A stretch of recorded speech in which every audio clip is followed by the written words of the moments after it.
para guru-guru, maka ini akan kita sampaikan makhorijul hurufnya. Artinya kita terangkan dengan panjang lebar mengenai makhrajnya setiap huruf. Nah, ini tidak untuk murid-murid, tidak dianjurkan untuk diterangkan itu. Ini karena untuk gurunya. Jadi membaca hamzah atau alif ya, a ini tuh semua harus apa? Karena makhrajnya hamzah ini adalah pangkal tenggorokan. A, I, U, A. Biasanya untuk tahu makhrajnya huruf itu disukun. A, suara yang terakhir itu di mana? Itulah makhrajnya huruf tadi. A. Nah, ini terakhir ada di pangkal tenggorokan. Maka membaca hamzah harus dari pangkal tenggorokan. A, I, U, A. Yuk minun kan? Yuk minun dan lain sebagainya. Dan hamzah selalu dibaca tipis karena tidak huruf tafkhim. Hamzah ada yang dibaca o tanda? Tidak ada, seharusnya tidak ada karena hamzah ini tipis, harus a semua, tidak boleh o. Walaupun sesudahnya termasuk huruf tafkhim, maka harus hati-hati kalau membaca Allahu Akbar, jangan o, Allah. Nah, ini Allah ini hamzahnya salah, harus Allahu Akbar karena tidak ada hamzah fathah o, itu tidak ada. Hamzah mesti fathahnya itu a. Maka kita harus memperhatikan ini karena ini termasuk rukun qauli di dalam sholat. Jadi membacanya harus Allahu Akbar, tidak boleh Allah terus dari wow mau, salahnya dua itu mengenai hamzah. Kemudian babibu makhrajnya pada kedua bibir. Keterangan makhraj kalau ingin tahu ya ada di juz 7 bagian akhir halaman 40 gitu. Cuma urutannya makhraj tidak seperti urutannya ini karena di situ menerangkannya menurut urutan makhraj, kalau ini menurut susunan huruf hijaiyah ya. Di lompat-lompat nanti. Jadi bibir kedua bibir. Jadi babibu babibu membacanya tidak usah bibirnya dimasukkan, jangan jadi tabat itu sudah pas. Tabat jangan tabat yada abi lahabin wa tab, itu salah kamu. Kefasen berarti tidak betul. Harus watab pokoknya dirapatkan itu sudah betul. Watab itu ben. Jadi anak-anak nanti kalau setelah kita beri contoh aba, kemudian dibaca bersama-sama. Nanti apa? Ditanya ini apa? A, ini apa? Ba, dan seterusnya. Nah, nanti setelah dia paham disuruh membaca bersama-sama. Kalau sudah bisa membaca sendiri, ya disuruh membaca a, ba, a, ba, ba, dan seterusnya, disuruh membaca bersama-sama.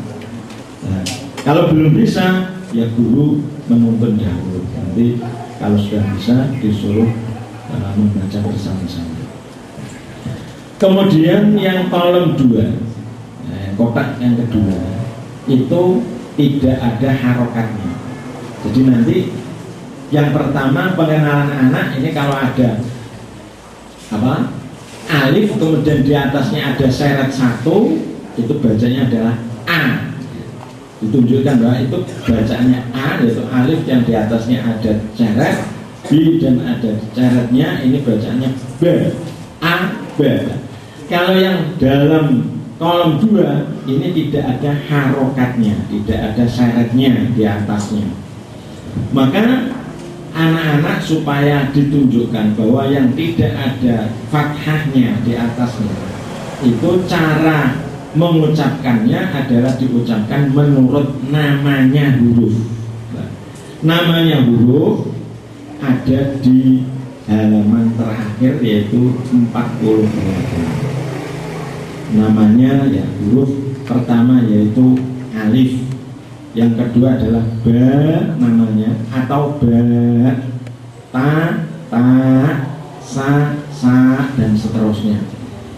Jim, ya, jim, ha, dan lain sebagainya. Itu cara pengucapannya pada kolom kedua, karena tidak ada harokatnya. Ini menyebutkan nama-nama huruf supaya anak ini tahu, oh ini namanya huruf alif, ini ba. Nah ini ba itu namanya dua, boleh ba, boleh ba. Alif, ba, ta boleh, disebutkan alif, ba, ta juga boleh, karena namanya dua. Kalau yang namanya satu seperti alif ya alif saja, tidak bisa dua. Ya. Tapi biasanya dipilih yang ringan yaitu tanpa hamzah. Alif bata, alif bata, alif bata. Kolom yang ketiga itu adalah untuk pengajaran menulis. Ya, pelajaran menulis. Nah, menulis, anak disuruh menulis ketika nanti anak-anak yang lain ini maju, karena setelah diberi pelajaran kemudian nanti anak disuruh maju satu persatu ya. Nah ketika maju satu persatu, yang lainnya supaya tidak geger, tidak rame, disuruh menulis. Nah, materi menulis dan cara menulisnya ini juga bisa diberi keterangan dulu ya. Cara menulis alif itu disuruh sudah ada, yaitu dari atas ke bawah, ba dari kanan ke kiri.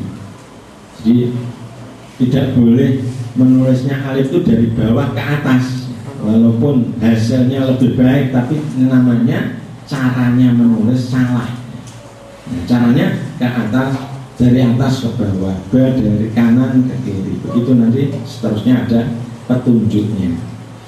Setelah itu murid disuruh menebali yang ada di situ. Nah, yang remang-remang itu ditebali. Setelah ditebali biar agak bisa. Nah itu kemudian disuruh mengganti di bukunya masing-masing. Disuruh menulis 10 kali atau 5 kali, terserah pokoknya supaya anak-anak ini tenang. Nah kemudian mengenai praktekan tadi belum saya singgung. Di dalam praktekan itu mestinya ada ditujukan, atau sebenarnya pemula ya, pemula. Sebelum juz ini ada yang kitabnya kuning, itu adalah untuk pemula. Itu mestinya adalah ditujukan kepada anak-anak yang masih kecil-kecil atau lansia ya, yang tua, yang sudah nafasnya itu pendek, artinya tidak bisa membaca 3 huruf, tidak bisa a, b, ta, itu tidak kuat. Nah, itu memakai yang pemula ya, pemula. Di pemula itu kan dua a, b, ta, dan seterusnya. Itu biasanya ya anak umur di bawah 4 tahun ya, 4 tahun. Biasanya kalau sudah 4 tahun itu sudah bisa juz 1 ya. Nah, di dalam kenyataannya praktek di lapangan itu ada yang semua pemula itu pakai yang pemula itu, yang pertama pakai pemula semua, walaupun itu sudah bisa membaca 3 huruf ya, enggak apa-apa gitu ya misalnya. Jadi ada yang semuanya disuruh memulai dari buku pemula.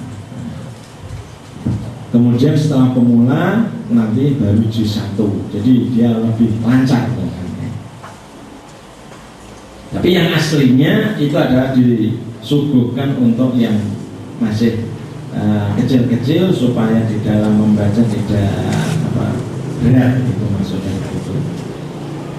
Tapi umpama besar sudah besar pakai itu ya nggak apa-apa, sama materinya sama, itu semuanya sama yang ada di juz 1 yang bagian awal ya. Nanti setelah itu bisa langsung juga pada juz 1 yang bagian B, yaitu yang sudah gandeng juga bisa. Ada yang begitu ya. Itu maksudnya diadakan pemula itu maksudnya asalnya begitu. Kemudian ya, setelah anak-anak memulai sudah maju semua. Ketika maju ini guru harus betul-betul memperhatikan, ya, didengarkan yang dibaca itu. Jangan saya nanya sendiri, harus didengarkan biar betul apa tidak anak di dalam membacanya itu.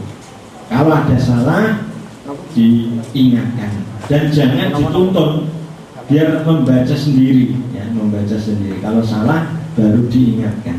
Mengingatkannya, atau kalau ada buku kemajuan ya boleh pakai buku kemajuan, di situ ditulis menurut kemajuan S atau B atau lainnya, atau pakai huruf kho atau short dan lain sebagainya. Jadi saya ulangi lagi, pokok pengajaran adalah memberi contoh dulu, kemudian murid disuruh mengikuti, baru setelah itu murid disuruh maju satu persatu.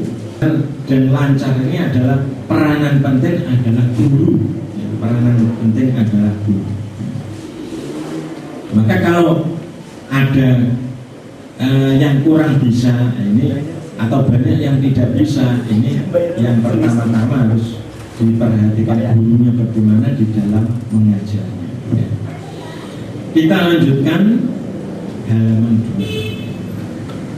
Jadi di buku bimbingan mengajar itu ya di situ sudah ada, karena kami senang untuk langsung pada kitabnya saja. Abata yang diberi lingkaran itu berarti yang baru, ta. Membaca ta ini sering anak-anak lidahnya keluar, ta. Maka harus mencontohkannya, harus yang tepat, harus ta, ta, ta, ta, ta, ta. Lidahnya jangan keluar. Sebab makhrajnya ta itu ada pada ujung lidah terkena pangkal gigi. Pangkal gigi. Artinya ujung lidahnya nempel di pangkal gigi. Pangkal gigi atas. Ta, ti, tu, at. Kemudian ta ini ada sifat hames. Hames itu keluarnya nafas. Keluarnya nafas. Jadi ketika membaca ta itu harus banyak nafas yang keluar. Ta, tidak ta, ti, tu, at. Nah, tidak harus ta, ti, tu, at, at. Nah, itu namanya hames. Jadi suaranya harus ditekan karena sifatnya adalah syiddah. Syiddah itu menekan suara. Jadi suara ditekan tapi nafasnya dikeluarkan. Ta, ti, tu, at. Nah, mas, lidah jangan keluar ini. Maka di dalam mengajar harus lidahnya atau bibirnya anak ini dilihat, melihat bibir terus ya, supaya jangan sampai keliru ya. Kalau keluar nah, supaya diberi keterangan lidahnya ditarik sedikit ya. Jadi supaya tidak kelihatan. Dan juga jangan sampai tidak terkena gigi, nanti ta, ta, itu at, salah juga ya. Ta, pas tengah-tengah. Jadi kalau tengah itu benar ya. Ta.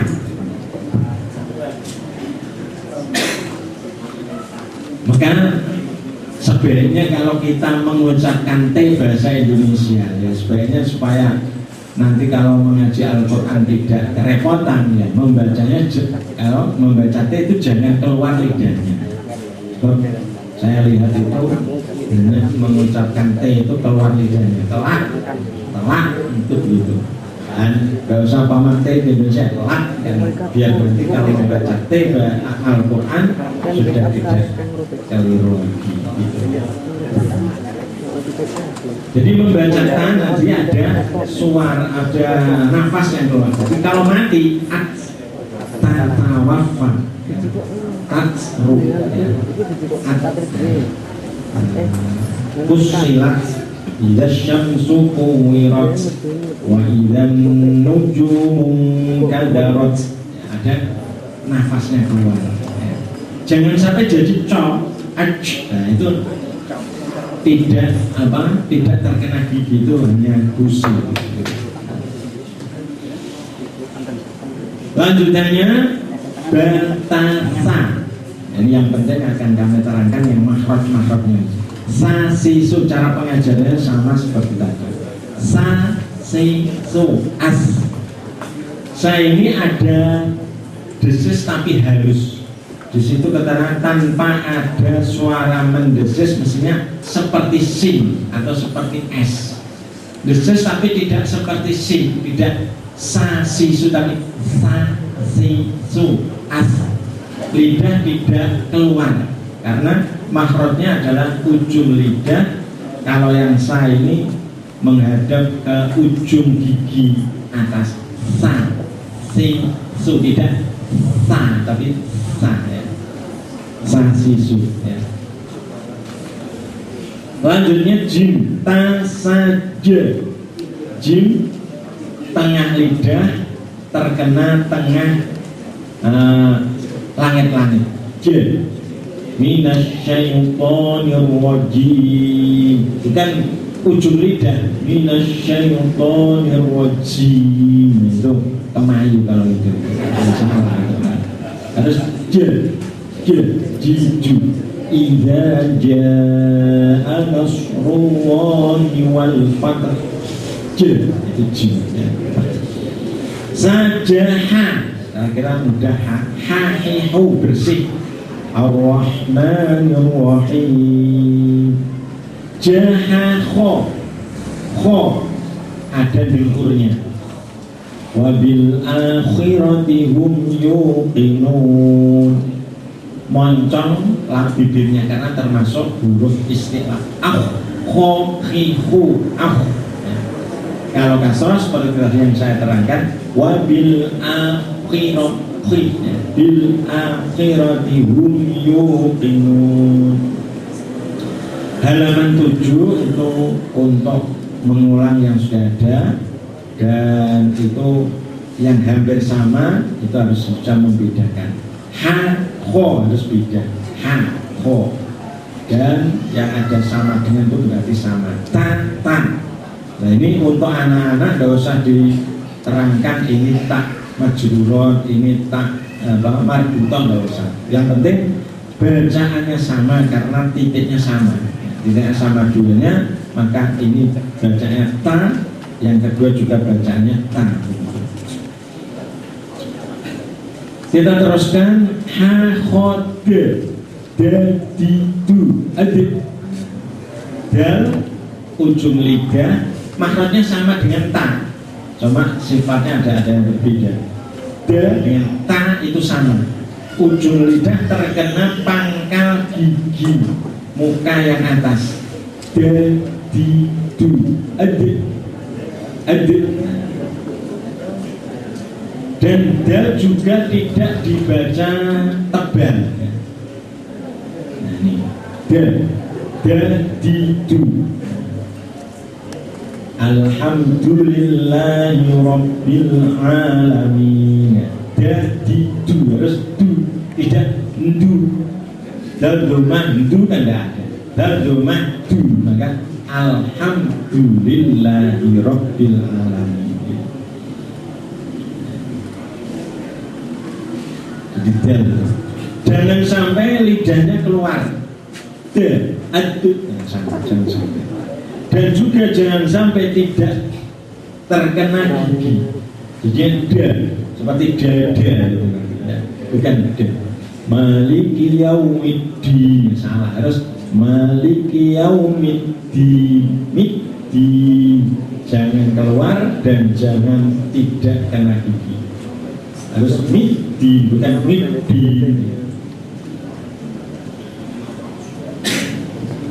Ya. Kemudian ujung lidah terkena gigi, jangan keluar.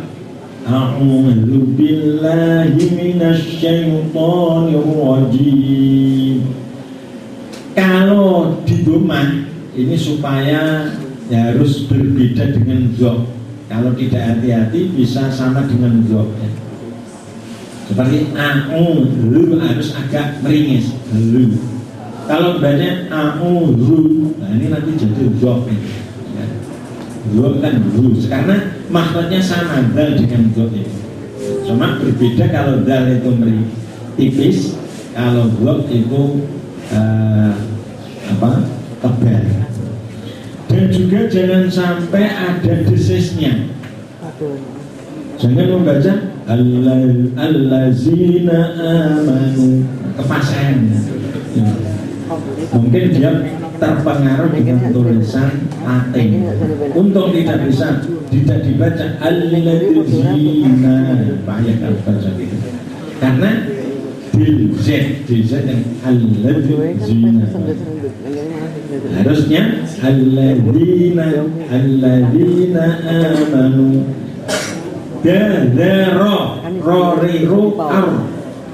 Ro ini ada sifat takrir, tapi jangan sampai kebanyakan takrirnya atau getarnya. Dia harus agak ditekan. Caranya ujung lidah harus agak ditekan pada gusi. Ro, ri, ru, bukan ro, ri, ru. Ar-Rahmanir-Rahim. Bukan Ar-Rahman, tapi Ar-Rahmanir-Rahim. Itu caranya membaca roh. Za. Kalau za harus ada desisnya. Zaman. Zazizu az-zaniyatu waz-zani, harus ada desisnya. Rozesa, sasisu, ujung lidah menghadap pada ujung gigi atas dan bawah. Tidak terkena. Itu sin ya. Jangan sampai jadi shin ya. Harus asa ditekan pada menghadap pada ujung gigi.